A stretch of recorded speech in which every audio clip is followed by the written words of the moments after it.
Yung na-imagine mo, bigla kang sumakses. Welcome to Maridlim! Parang wala kayo energy. Parang yung mga pagod ah.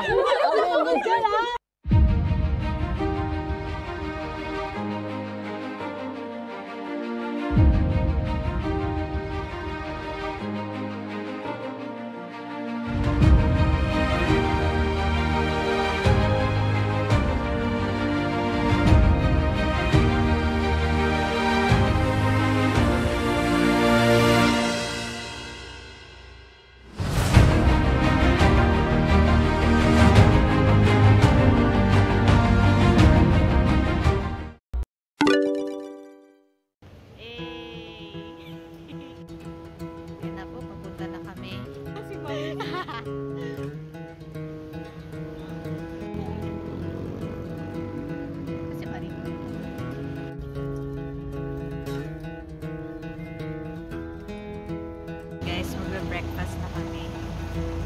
Okay. Bakit parang nagsisisi ka na?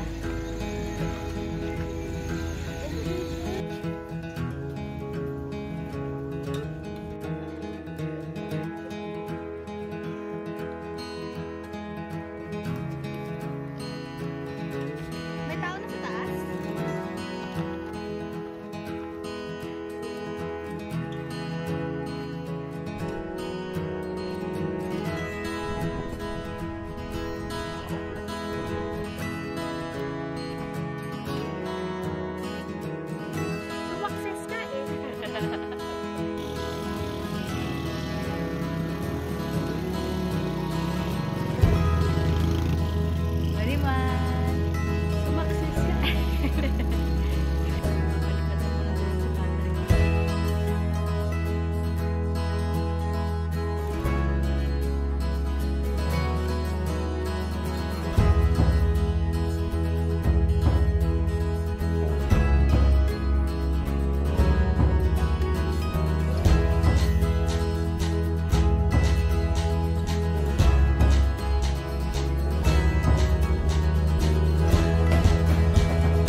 Ganda nyo dyan. Sumakses ka eh. Makikita mo sa imagine mo. Wow! Ang taas ko na. Ganun. Pero, step by step pala. I've been living in a hole in the mountain. Ain't no sense in there. Oh, these memories, they keep on following.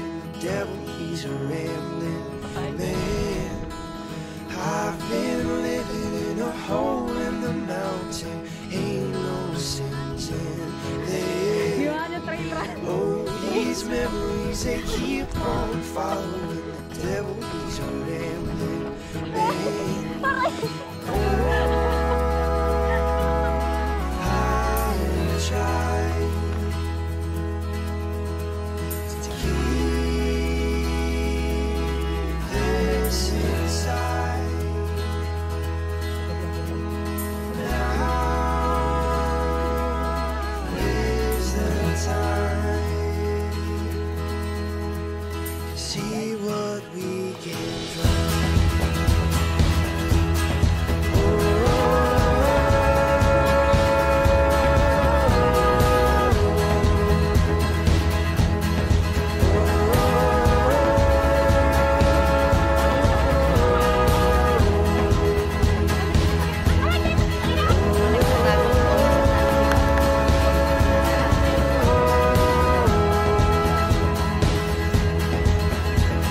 See what we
Hi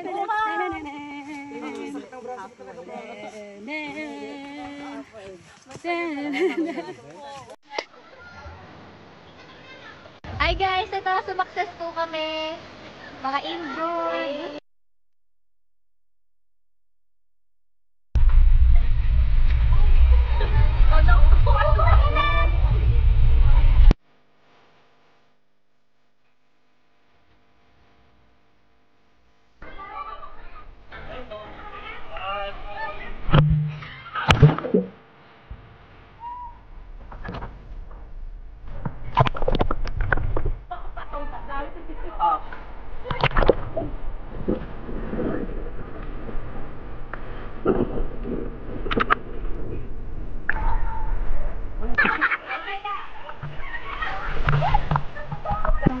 Hi guys, Hello. welcome sa aking bakery. Bakery, mga katinapay. Ay mga katinapay. At pauwi na po kami galing Mount Mariglen.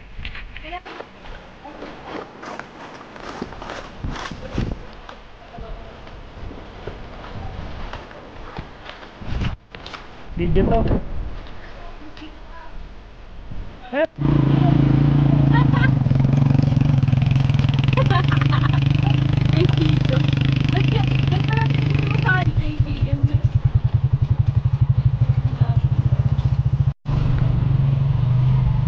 Hi guys.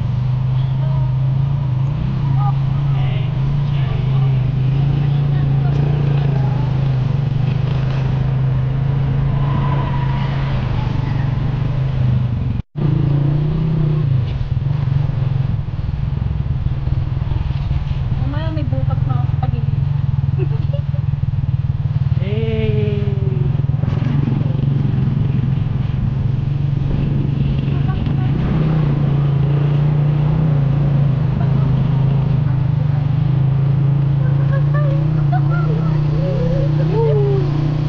Angas.